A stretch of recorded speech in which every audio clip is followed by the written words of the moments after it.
जब से लोकसभा चुनाव 2024 की घोषणा हुई है, तब से ही कटिहार जदयू में उदासीनता देखी जा रही थी।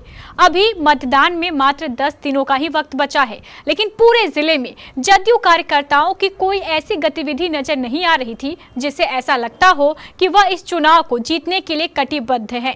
हालांकि जदयू कार्यकर्ता कहीं कहीं चुनाव प्रचार करते नजर तो आ रहे थे, लेकिन उनके अंदर उत्साह की काफी कमी देखी जा रही थी। ऐसे हालात में जदयू के लिए कटिहार लोकसभा सीट को जीतना मुश्किल ही नहीं, नामुमकिन सा नजर आ रहा था। लेकिन जैसे ही पूर्व राज्यसभा सांसद अहमद अशफाक करीम ने राष्ट्रीय जनता दल से इस्तीफा देकर जदयू की सदस्यता ग्रहण की, वैसे ही कटिहार जिले के जदयू कार्यकर्ताओं में उम्मीद की किरण दौड़ गई।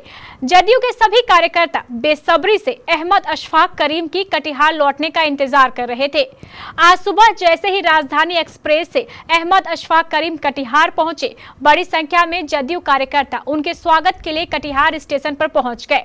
जिस कदर जदयू कार्यकर्ताओं द्वारा अशफाक करीम के स्वागत की तैयारियां की गई थी, इससे स्पष्ट था कि अशफाक करीम के आगमन से जिला जदयू के कार्यकर्ताओं में मानव उत्साह का संचार हो गया हो। सैकड़ों की संख्या में पार्टी कार्यकर्ता स्टेशन पर मौजूद थे। लगभग सभी के हाथों में मालाएं थी।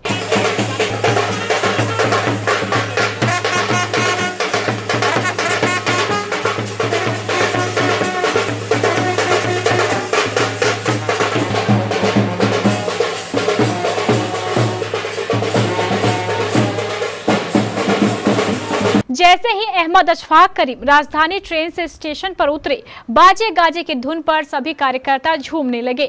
हर कोई एक स्वर में अशफाक करीम जिंदाबाद के नारे लगा रहा था। आप खुद देखिए इस दृश्य को।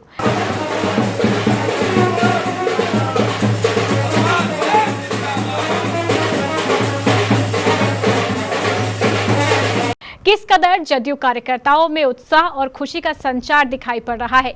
सभी लोगों ने माला पहनाकर अहमद अशफाक करीम का जोरदार स्वागत किया। इस दौरान पूरा कटिहार स्टेशन अशफाक करीम जिंदाबाद के नारों से गूंज उठा। हर कोई अशफाक करीम को माला पहनाने के लिए आतुर दिखाई पड़ रहा था। माला पर माला, माला पर माला, इतनी मालाएं अशफाक करीम को पहनाई गई कि उनसे संभाले नहीं संभल रही थी। अब सवाल तो पूरे संसदीय क्षेत्र में जदयू की स्थिति को लेकर है। सवाल यह भी है कि क्या अशफाक करीम की जदयू में एंट्री पूरे जिले की राजनीति में गेम चेंजर साबित होगी या नहीं, यह देखने वाली बात होगी। अपने कटिहार आगमन पर अहमद अशफाक करीम ने राष्ट्रीय जनता दल की मंशाओं पर भी सवाल उठाए। आप खुद सुनिए अहमद अशफाक करीम का क्या कहना है। देखिए, खास तौर पर अक़लियत के साथ बड़ी नाइंसाफ़ी हुई। राष्ट्रीय जनता दल को मुसलमान खास तौर पर 90% वोट देता रहा और लगभग 19% वोट मुसलमानों का है बिहार में। बावजूद के उसको अपना हक नहीं मिला। सर्वे कराने के बावजूद कहा गया कि जिसकी जितनी आबादी उसको उसके हिसाब से उसका लाभ मिलेगा, लेकिन ये सिर्फ भाषण था, लेकिन अमल में ये नहीं आया। आज मुसलमान राजद से सिर्फ 2 सीट पर खड़ा है और राज्यसभा किसी मुसलमान को भेजना चाहिए था। मनोज झा को भेजा जा सकता है, ज़रूरी नहीं है कि अशफाक करीम को ही भेजा जाए, लेकिन जहां 19% वोट मुसलमानों का है, किसी न किसी को भेजना चाहिए था। और आज भी एहसास ये हो रहा है मेरा कि राष्ट्रीय जनता दल ने जिस तरह से राजनीति की है टिकट बांटने का, लगता है कि उनका कहीं न कहीं भाजपा के साथ साठगांठ है। तो एक ऐसा शख्स जो भाजपा के साथ रहते हुए भी सेकुलर हो, अपने अकल, अपने मंशूर, अपने मैनिफेस्टो पे चलता हो, जो उसकी पॉलिसी है समाजवादी की उस पर चलता हो, मेरा मुराद माननीय नीतीश कुमार जी से है।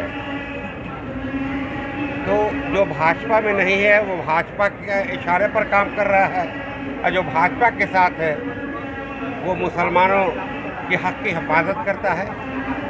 और मुसलमानों ही नहीं बल्कि पूरे प्रदेश में, बिहार में जिस तरह से काम करने का काम किया है नीतीश कुमार जी ने, चाहे रोड का मामला हो, बिजली का मामला हो, कब्रिस्तान के घेरेबंदी का मामला हो, शिक्षा का मामला हो, यूनिवर्सिटी को आगे बढ़ाने का मामला हो, खानकाहों को आगे बढ़ाने, मदरसा बोर्ड को आगे बढ़ाने, मजबूत करने का मामला हो, इन सब चीज़ों को जो किया है और साथ साथ भाजपा के चाहने के बावजूद भी कोई दंगे नहीं हुए। आज के दिन में सभी हिंदू भाई, मुस्लिम भाई सभी बड़ी हिफाजत से अपने अपना काम कर रहे हैं। यह बात किसी और पार्टियों में मैंने नहीं देखा था। तो बहरहाल उनकी नाइंसाफ़ी, राष्ट्रीय जनता दल के सुप्रीमो लालू प्रसाद यादव जी, तेजस्वी जी की नाइंसाफ़ी की वजह कर एक इंसाफ पसंद तेजस्वी जी, माननीय नीतीश कुमार जी की तरह हमने ज्वाइन किया और बड़ी इज्जत के साथ उन लोगों ने ज्वाइन कराया और हम लोग मिलजुल कर काम को आगे बढ़ाने का काम करेंगे।